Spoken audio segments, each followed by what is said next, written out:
Assalamualaikum warahmatullahi wabarakatuh. Sebelumnya, perkenalkan nama saya Jiri Romanggara dari kelas Teknik Elektro angkatan 22A dari Fakultas Teknik dan Ilmu Komputer Universitas Teknokrat Indonesia. Baiklah, di sini saya akan menjelaskan jenis-jenis sistem kendali. Nah, apa itu jenis-jenis sistem kendali? Sistem kendali adalah sebuah sistem yang didesain untuk mengontrol dan mengatur proses di dalam suatu sistem. Terdapat berbagai jenis sistem kendali yang berbeda-beda, masing-masing dengan karakteristik dan aplikasi yang khusus. Sistem kendali loop terbuka yang pertama itu tanpa umpan balik. Nah, sistem kendali loop terbuka tidak menggunakan umpan balik dari output sehingga tidak dapat memperbaiki kesalahan. Nah, yang kedua itu sederhana. Struktur sistem kendali loop terbuka lebih sederhana dan mudah eh, diimplementasikan. Terus yang ketiga itu ada tidak akurat. Sistem kendali loop terbuka tidak dapat menjaga output agar tetap pada nilai yang diinginkan.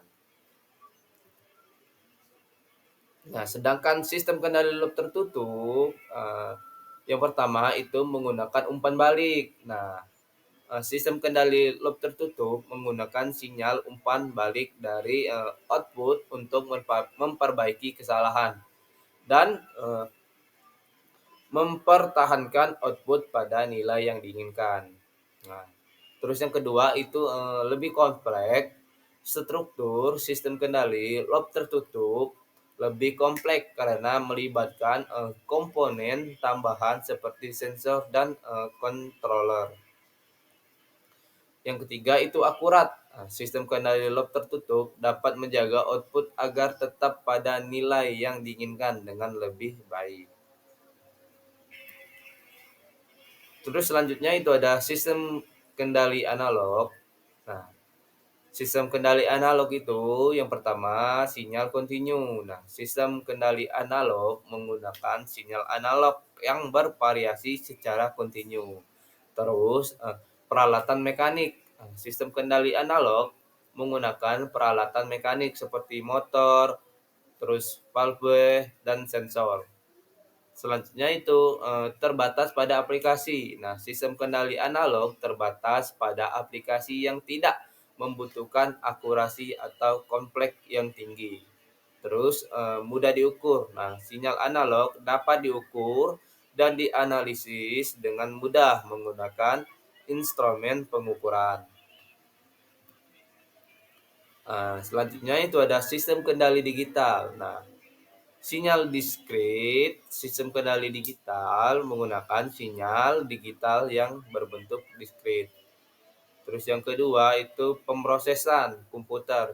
Sistem kendali digital menggunakan pemrosesan komputer digital untuk mengontrol dan mengatur proses. Terus yang terakhir itu fleksibel. Jadi, sistem kendali digital lebih fleksibel dan dapat diprogram ulang untuk berbagai aplikasi. Terus selanjutnya itu ada sistem kendali otomatis. Nah, sistem kendali otomatis itu yang pertama itu ada sensor. Nah, sensor itu mengukur parameter input dan memberikan sinyal umpan balik. Nah, terus kedua ada controller memproses sinyal umpan balik dan mengendalikan proses. Terus yang ketiga itu ada akuator.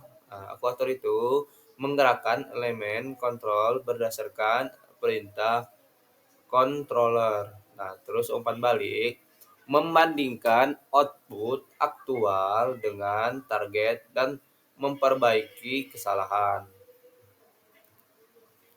Selanjutnya itu ada sistem kendali manual. Nah, sistem kendali manual itu yang pertama itu ada operator. Nah, operator manusia sebagai komponen utama yang memberikan perintah manual.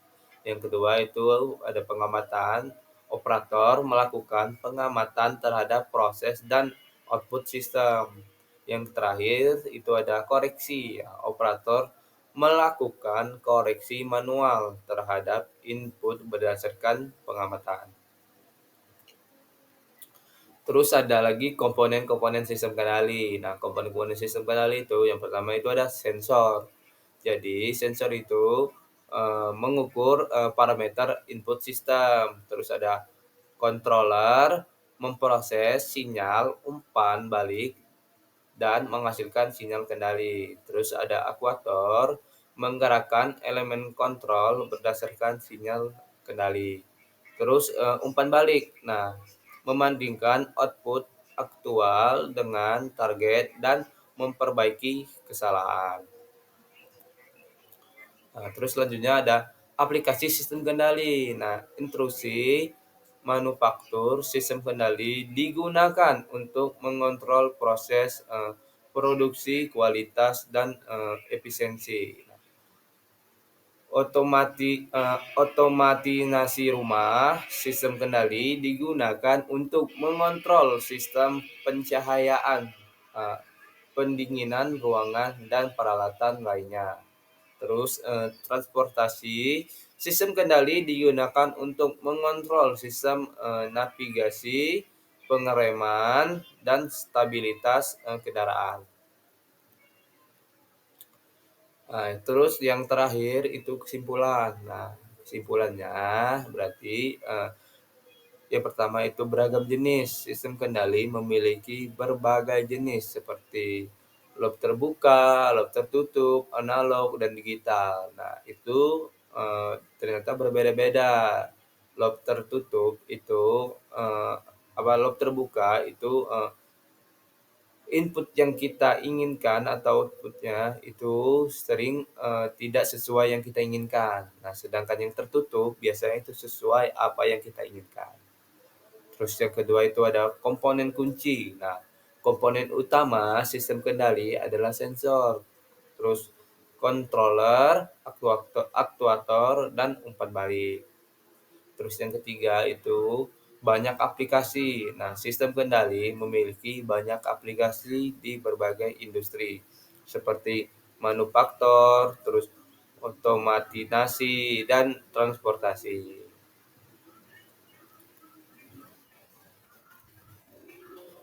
Oh, mungkin itu saja yang saya bisa jelaskan tentang jenis-jenis sistem kendali.